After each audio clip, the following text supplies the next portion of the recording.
বিশ্বজুড়ে সরকারগুলো ঋণের ভারে নুয়ে পড়ছে, দ্রুত বাড়ছে ঋণ জিডিপি অনুপাত। আন্তর্জাতিক মুদ্রা তহবিল আইএমএফ সতর্ক করেছে 2029 সালের মধ্যে বৈশ্বিক ঋণ বিশ্বের মোট জিডিপির সমান তথা 100% পৌঁছাতে পারে, যা দ্বিতীয় বিশ্বযুদ্ধ পরবর্তী সময়ের পর সর্বোচ্চ।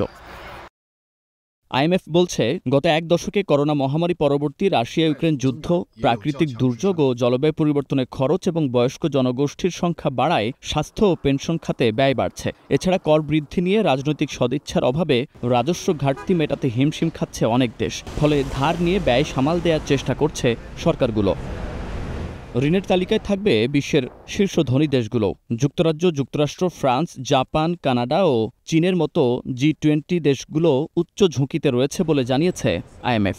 শুধু যুক্তরাজ্যেই 2029 সালের মধ্যে সরকারি ঋণ মোট জিডিপির 105.9% পৌঁছাতে পারে বলে পূর্বাভাস দিয়েছে সংস্থাটি। এ অবস্থায় যুক্তরাজ্যে বিনিয়োগকারীদের উদ্বেগ বাড়ার পাশাপাশি বন্ড বাজারে দেখা দিয়েছে অস্থিরতা।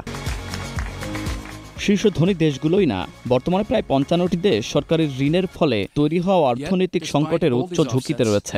উদীয়মান ও স্বল্প আয়ের দেশগুলোও কঠিন আর্থিক চাপে পড়ছে, এমনকি যাদের ঋণের হার তুলনামূলক কম তারাও ঝুঁকিতে। তবে ট্রাম্পের বাণিজ্য যুদ্ধের জেরে ডলারের মানের পতন হওয়ায় ঋণ পরিশোধে অনেক দেশ সুবিধা পাবে বলে মত আইএমএফের।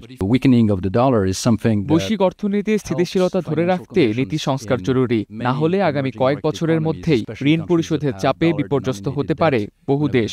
যদিও ডলারের দুর্বলতা অনেক উদীয়মান অর্থনীতির দেশগুলোর আর্থিক অবস্থার উন্নতি ঘটাচ্ছে, কারণ এসব দেশের বেশিরভাগ ঋণই ডলার ভিত্তিক। ফলে ডলারের মান কমে গেলে তাদের ঋণ পরিশোধের চাপ কিছুটা হ্রাস পায়। এ কারণেই এসব দেশের আর্থিক পরিস্থিতি কিছুটা উন্নত হয়েছে।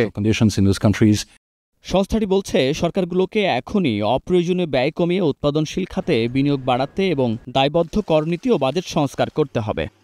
Munnaf Rashid, star news.